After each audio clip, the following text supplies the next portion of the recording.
Hello, mates. On today's Car Chronicles. What's up? Kind of got that low hour going right now. It's good.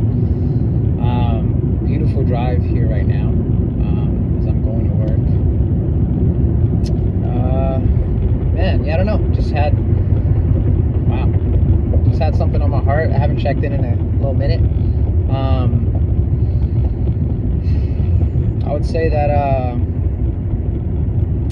it's always so hard to get my train of thought going with these videos, but I just gotta kind of get going and then it sort of locks in. Well, I finished my applications for grad school, my interview, and they were quite daunting, and we'll continue to wait and see what happens. But I'm really grateful that I gave it my all, and I'm grateful that I tried as hard as I could, and I'm grateful that I even got to the point that I got to, which I think was a really incredible accomplishment. And yeah, just amazing all around, and I really did give it my all. Another thing that's happened really recently is I drank for the first time in 6 months, which was insane. And I sort of let go of the ego counting of the time that I've sort of been going and drinking, which has been really interesting because I've liked to hold over people and to use the fact that I haven't drank for 6 months because I think it allowed me to feel like I'm better than other people. It allowed me to feel above them. It allowed me to have this quantifiable metric of I'm better than you, which I haven't really realized until me speaking right now in conjunction with this podcast I was listening to about self-righteousness. But man, wow, damn, I didn't even realize that until just now. I've been using that as a way to hold myself above others.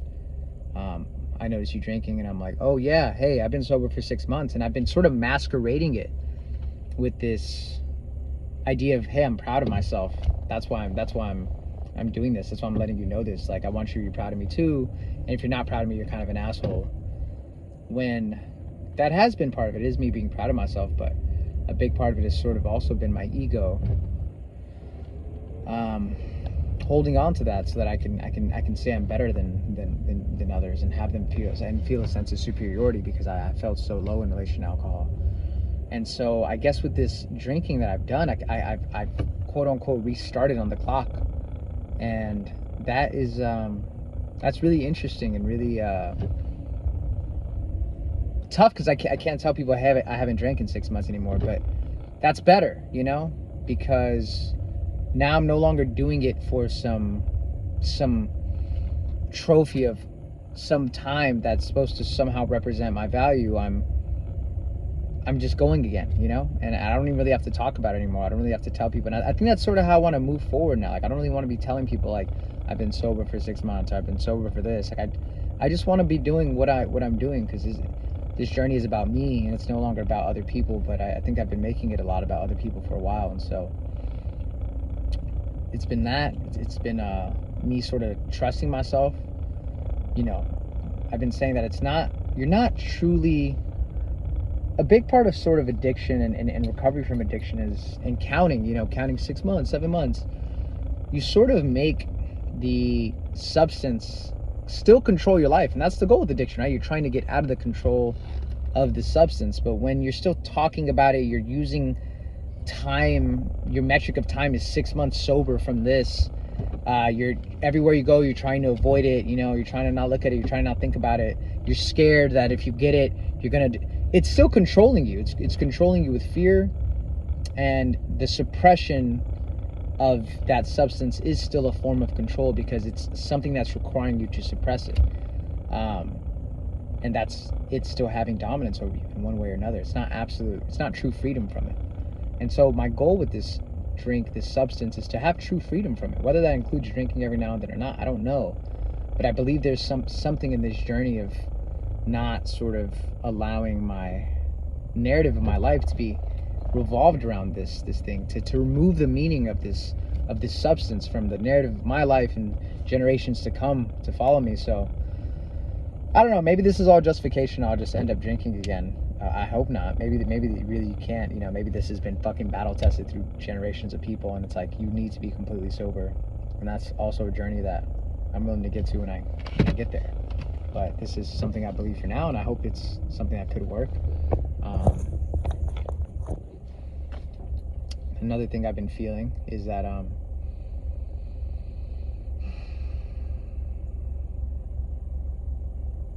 I've been feeling a large sense of gratitude for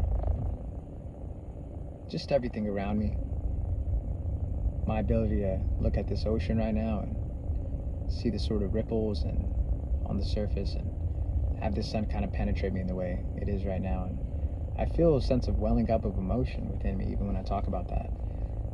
There's something about these grad applications that have made me reflect on my life in a way in which I haven't before, and really made me reflect on how far I've come and just sort of where I'm at, how grateful I should be, and how lucky I am to have the things I do, to have a job where that allows me to have remote days and where I just get to work on research, and not even just the thing itself, but I get to work on bettering myself in my future career.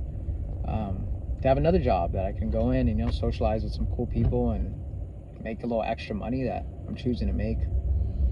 I live in San Diego on the coast of the fucking giant, massive land that is the US. And I'm in San Diego, arguably one of the most beautiful places in the world. And I'm, you know, with a partner who I thought I'd be separated from. I have friends that I live with and I get to talk to. My mom and little brother are in fairly good health, and they're not perfect at all, but they're alive, and I get to see them, and I get to contribute to their lives.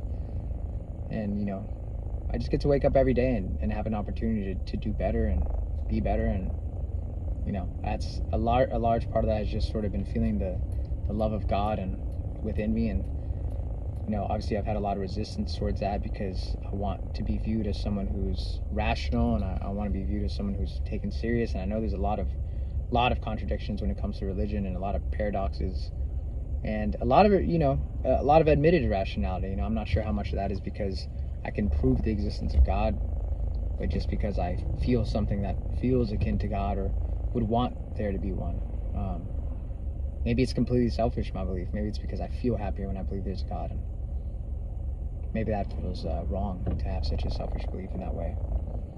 But the truth is that I have been feeling the love of God, and I've been feeling just so grateful to have been guided and taken this far. And yeah, I feel really happy because of that, genuinely.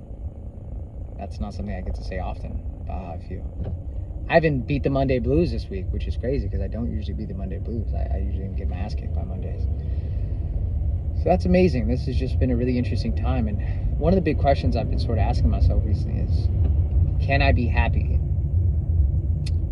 I thought a lot of this happiness I've been feeling lately was a result of, or I feared a lot of this happiness I've been feeling lately was a result of kind of having this pending potential of going to grad school. Maybe it was just the residue from that, the grandeur of that experience, that possibility that was trickling onto me and giving me this excitement. But now that that has potential has maybe been taken away, I still feel very grateful, and I still feel really happy. And, you know, maybe the residue is still there, but I know now that it's not currently the excitement of potentially going to grad school that's fueling my happiness right now. It's a genuine happiness. Or at least it feels genuine. I feel like I'm not going the right way.